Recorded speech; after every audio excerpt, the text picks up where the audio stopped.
30. junij 2019. Gora Shortoff, Severna Karolina. Austin Howell se sam premika čez steno pečine. Brez vrvi, brez pasu, samo roke prekrite s kredo. In 11 let izkušenj, da natančno ve, kaj njegovo telo zmore na takšni steni. Točno to smer je preplezal že tolikokrat, da njegove roke najdejo oprimke, še preden jih zagledajo oči. 24 metrov nad tlemi previsna skala, jutranje sonce ogreva južno stran kamnine.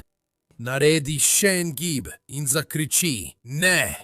To se je zgodilo v strašljivih zadnjih minutah Austina Howella. Dobrodošli v Extreme. Austin Howell ni bil nepremišljen človek. Pred vsakim solom je imel svoj postopek. Sredi stene se je umaknil s plezanja, kadar je začutil, da nekaj ni v redu. Točno ta del gore. Shortoff je brez vrvi preplezal večkrat, kot večina plezalcev v enem letu uporabi vrv. Kljub temu je padel. In razlog, zakaj je padel, je enak razlogu, zakaj se je vesoljski raketoplan Challenger razbil 73 sekund po izstrelitvi.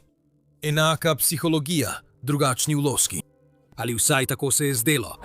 Da bi to razumeli, morate najprej razumeti, kakšen človek je stal na tisti steni pri izhodišču poti Shortoff Mountain v divjini Linville Gorge, v narodnem gozdu Pisca, okrožje Burke, Severna Karolina. Načrt tistega dne je bil fotografiranje, kjer je fotograf po imenu Ben Wu fotografiral, medtem ko je Austin plezal solo po smereh, s katerimi je bil že zelo dobro seznanjen. V športu, ki tradicionalno ceni tiho ponižnost, se fotografiranje sliši pretirano, vendar tisti, ki so poznali Austina, niso bili niti najmanj presenečeni. Austin Howell ni plezal zgolj zaradi plezanja. Plezal je, da bi se počutil živega. Vznemirjenje je nanj vplivalo na način kot nič drugega. In to vznemirjenje je vplivalo na njegov edinstven slog plezanja. Po življenju, polnem bojev, je vedel, da želi vse dokumentirati. Morda je del njega vedel, da je njegov čas na tem svetu omejen in Ben je bil tam, da mu pomaga. Dvignil je svojo kamero in začel snemati Austina, ki se je brezhibno povzpel po zaporedju zahtevnih smeri, brez vrvi ali plezalnega pasu. Do srede dopoldneva je bilo snemanje končano. Ben si je oprtal torbo, se poslovil in se odpravil nazaj. Ampak Austin še ni bil končal. Odšel je do določenega dela stene, ki ga plezalci poznajo kot Tilted World. Skala tam se nagiba navzven, previsi tla spodaj, zato plezalec ne more več stati na nogah.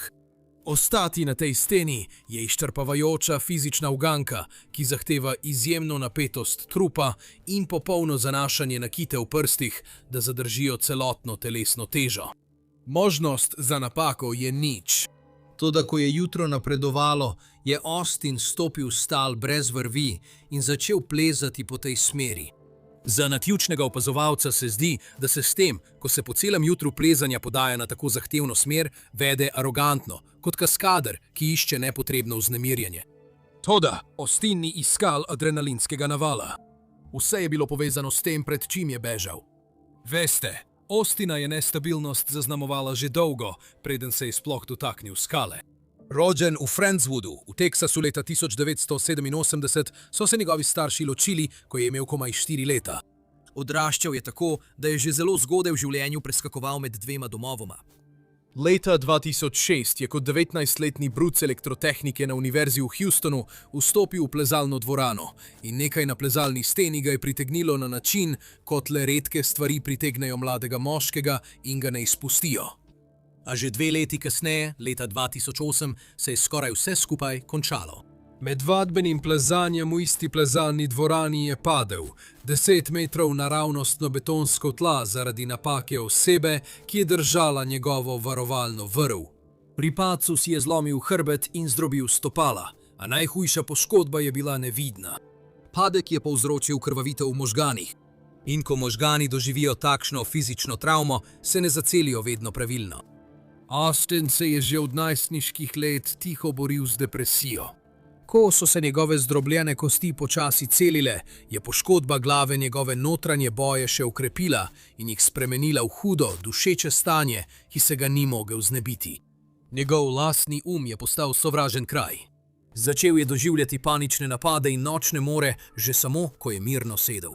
Najbolj grozljivi trenutki njegovega življenja so bili, ko je sedel sam in se boril proti lastnim možganom, ki so ga skušali uničiti. Na neki točki se je celo odločil, da je z vsem končal. Plezal je na streho 10-nadstropne stavbe v Houstonu in stal na robu. Tako močno je jokal in bil tako popolnoma preplavljen z občutki, da preprosto ni mogel narediti tega in se je vrnil nazaj dol. Tako blizu je bilo. Potem pa je Austin naredil nekaj nenavadnega. Vrnil se je tja, kjer se je vse začelo. Vrnil se je k plezanju. Morda, da bi to zaključil? Ne vem. In prav tam je popolno naključje spremenilo potek njegovega življenja. Nekega dne leta 2009 je Austin plezal 12-metrsko smer v Teksasu, imenovano Texas Crude. Nosil je svoj plezalni pas in varovalno opremo, vendar je bil tako zamoten v pogovor s prijatelji na tleh, da je preprosto pozabil penjati opremo v steno, ko se je vzpenjal. Ko je prišel na vrh, je pogledal dol in ugotovil, da ni bil vpet niti v eno varovalo. Pravkar je po nesreči, brez kakršnega koli načrtovanja, sam brez vrvi preplezal celotno smer. Toda nevarnost ni bila tisto, kar ga je presenetilo. Tisto, kar ga je presenetilo, je bila tišina. V trenutku, ko je bil na tisti steni brez varovalne mreže, je dušeč hrup v njegovi glavi preprosto izginil. Zdaj ne pravim, da bi moral vsak, ki ima travmatično poškodbo možganov, panične napade ali nočne more, storiti enako, ampak pravim, da je Austin tako izbral, kako se bo s tem spopadel. Nevarnost je bila njegova izbrana oblika pobega iz resničnosti. Tukaj je, kaj v resnici pomeni prosto solo plezanje, ker se ta izraz na internetu pogosto uporablja zelo ohlapno. Prosto solo plezanje pomeni plezanje brez vrvi, brez pasu, brez kakršnekoli zaščite. Če padeš z višine, 6 metrov si zlomiš noge. Če padeš z višine, 24 metrov umreš. Nobena oprema te ne reši, ni rezervnega sistema. Edina stvar, ki te loči od tal, je kako dobro si pripravljen in kako dobro ta priprava zdrži, ko ti spodrsne noga na nečem, na kar si stopil prvič ali že 40-tič. Večina resnih plezalcev se tega sploh ne dotakne. Austin Howell je svojo celotno identiteto zgradil okoli tega. Vrv ni bila več varnostna mreža, ampak ovira za njegovo zdravilo. Prevzel je miselnost svojega idola, legendarnega prostega solo plezalca Michaela Reardona, ki je slavno rekel: prosto solo plezanje je želja po življenju. Austin je v to verjel do kosti in to radikalno terapijo je pripeljal do skrajnih meja. Izkazalo se je, da ko visiš s pečine samo na konicah prstov, tvoj možgan nima razkošja, da bi premišljeval ali bil žalosten. Tvoj možgan se osredotoči na eno stvar, da te ohrani pri življenju. Gravitacija zahteva popolno zbranost. Ni depresije, ni usičenosti, samo naslednja poteza, oprimek, na katerem si, stopala, ki jih uporabljaš za ravnotežje in napetost v trupu, ki vse skupaj drži. Ali vsaj tako je bilo z njegovega vidika. V vznemirjenju prostega solo plezanja je našel duševni mir, po katerem je vedno hrepenel.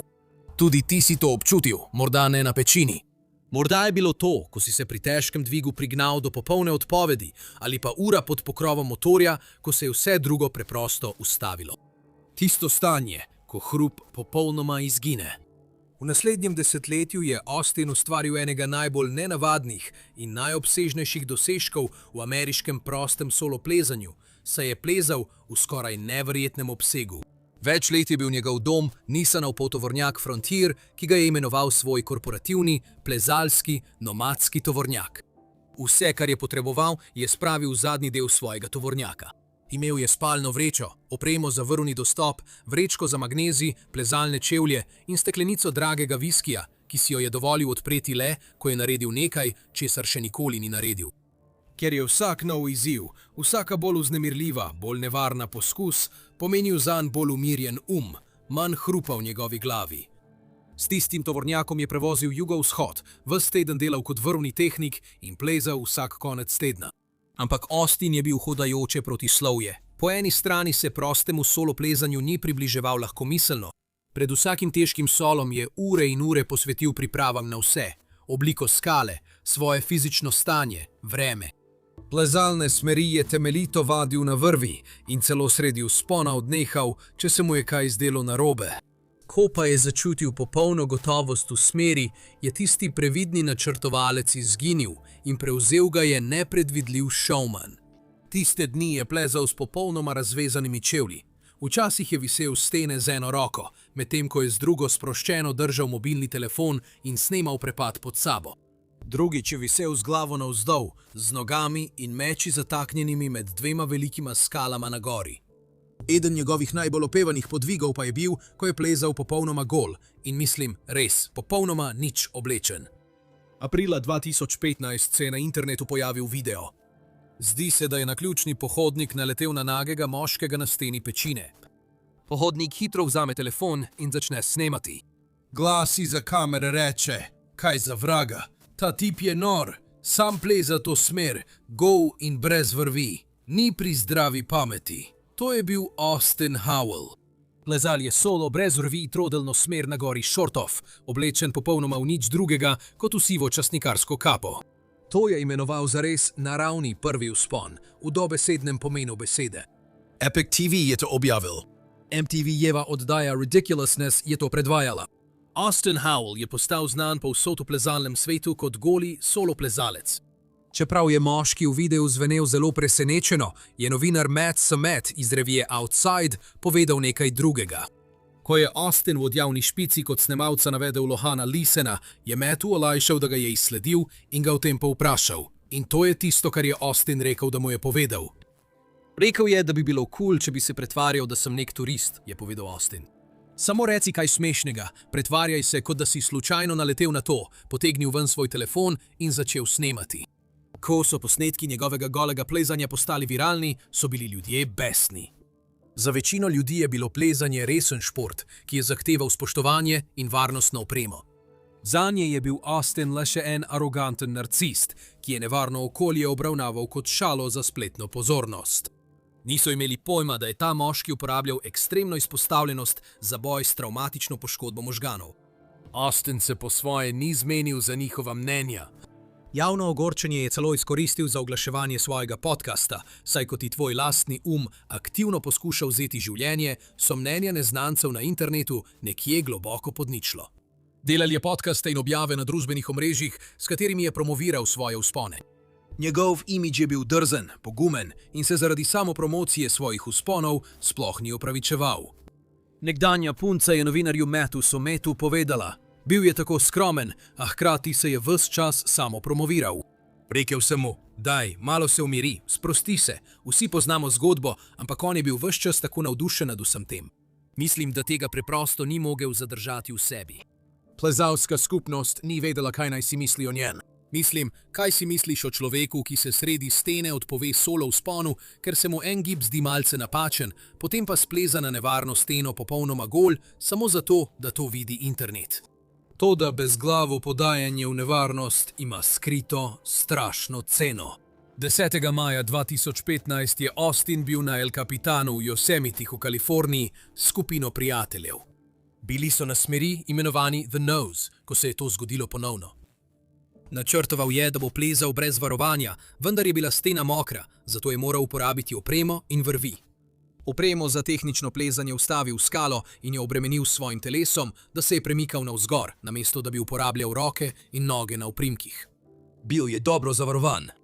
Vzpenjal se je naprej, dokler se pri 6 metrih nad tlemi kos opreme za tehnično plezanje ni pod njegovo težo izpulil iz stene. Potem verjetno še en kos, nato je z glavo naprej udaril ob polico. Pri padcu si je zlomil lobanjo in zapestje ter zdrobil 5 vratnih vretenc. Rentgenske slike niso mogle pokazati, kaj je udarec naredil njegovi notranjemu ušesu. Zbudil se je na intenzivni negi, brez sluha na levem ušesu in s popolnoma uničenim ravnotežjem. Vsakič, ko je zaprl oči, se mu je svet vrtel, kot da ga nekaj trese od znotraj.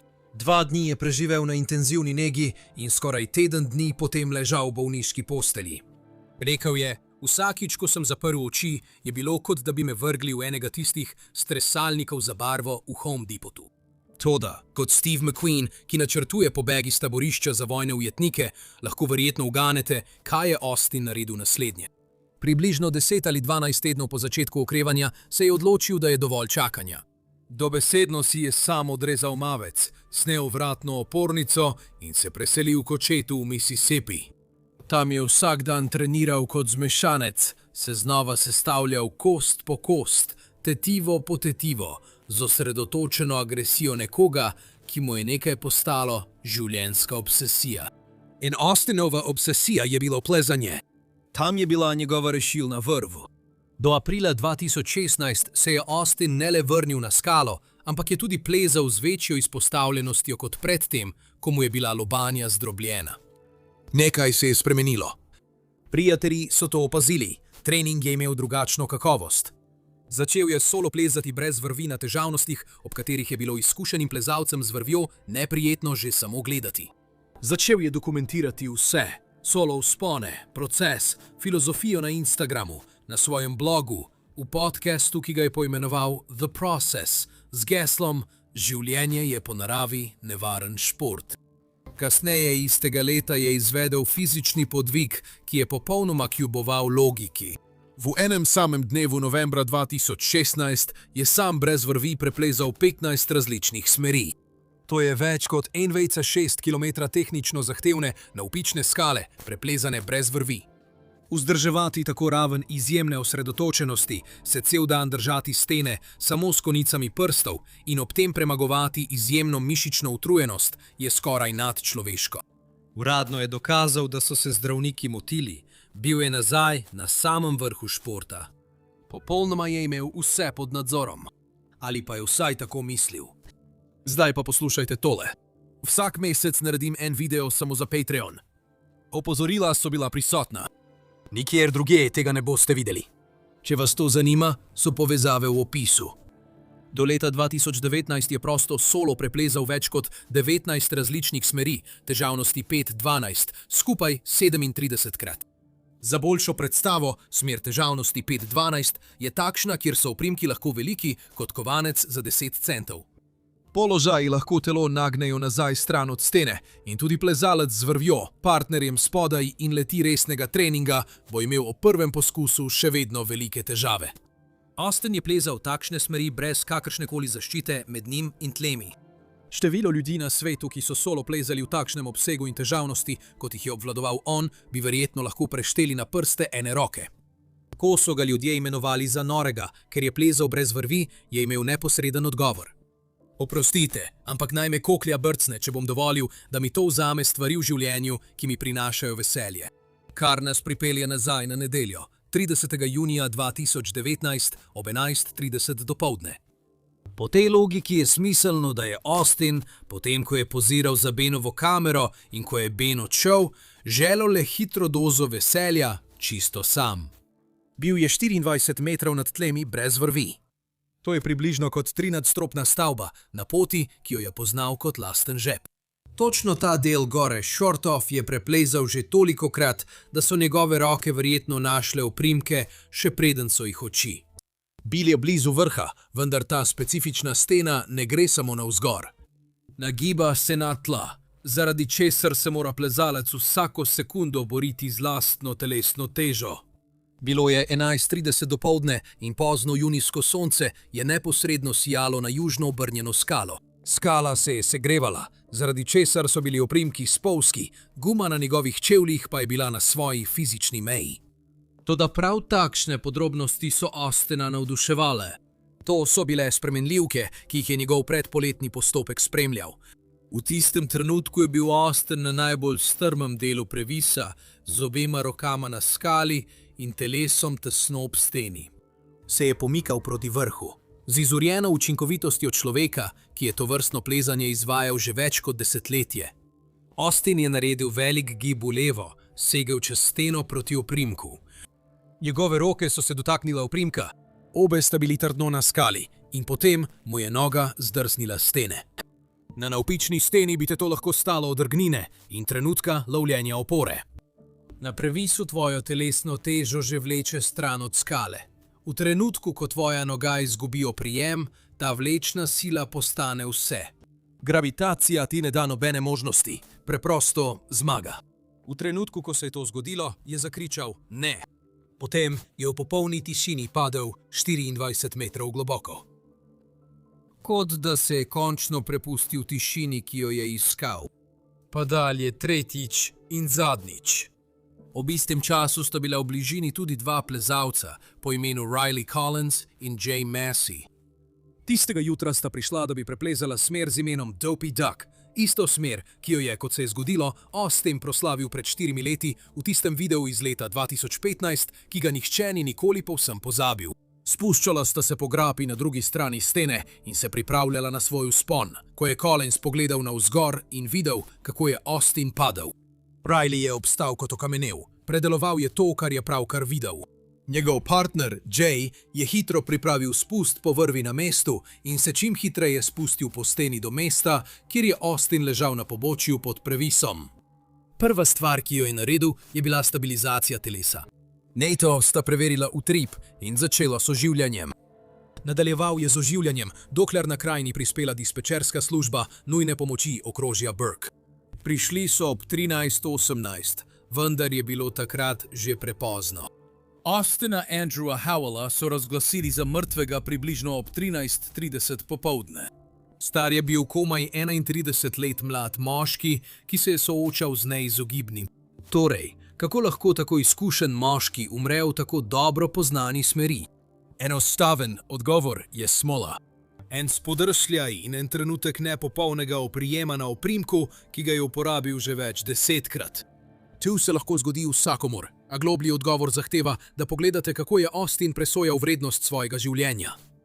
V svojem tovornjaku je imel drago steklenico viskija. Ta steklenica je imela en poseben namen. Austin si je postavil pravilo, da bo iz te steklenice naredil požirek le takrat, ko bo naredil nekaj pomembnejšega, kot je kdajkoli prej naredil. Na začetku je po steklenici segal razmeroma pogosto. Nova smer, težja stopnja, daljši dan na steni, več vzponov v enem dnevu. Toda z leti, ko je njegov seznam dosežkov postajal vse daljši in so se standardi dvigovali, so požirki postali redkejši. V praksi je to pomenilo, da je Austin Howell več let počel stvari, ki bi večino plezalcev prestrašile, sam pa je od njih odhajal popolnoma nepoškodovan. Če to narediš dovoljkrat, se zgodi nekaj subtilnega. Ne lahkomiselnost, ne aroganca, nekaj tišjega in veliko bolj nevarnega od obeh teh stvari, ker se ti preprosto prikrade. Zato obstaja psihološki pojav. Verjetno se spomnite tistega jutra leta 1986, ko se je raketoplan Challenger razletel. 73 sekund po izstrelitvi in ubil vseh 7 ljudi na krovu. Sociologinja z imenom Diane Vaughn je vzelo desetletja raziskav in preiskav, da je ugotovila, kaj se je zgodilo. To je poimenovala normalizacija odstopanja. Ugotovila je, da so inženirji opazili majhna, a obvladljiva opozorila, znake in otesnila na prejšnjih poletih in vsakič je raketoplan vseeno poletel in se varno vrnil. In vsakič, ko se je raketoplan varno vrnil, se je težava z otesnili zdela nekoliko manjša. Ne zato, ker bi se kaj spremenilo, ampak ker ni šlo nič narobe. Če to narediš dovoljkrat, opozorilo neha delovati kot opozorilo.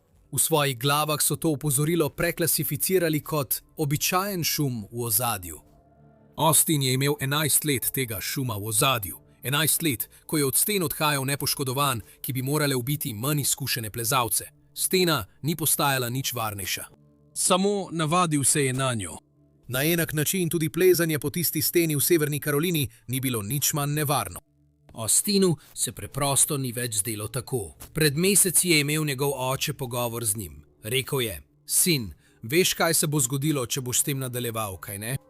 Austin je odgovoril: ja, oče, vse sem premislil in pripravljen sem sprejeti posledice svojih dejanj. Austin Howell je sprejel posledice svojih odločitev. Toda naslednji plezalec je bil metodičen, varnosti predan legenda, ki je preživel 30 let, ker je obvladal vsako pravilo v športu. Nekega običajnega popoldneva je opazil resen opozorilni znak na svoji opremi, a si je rekel, da bo zdržala še samo en dan. Nato se je zgodilo to.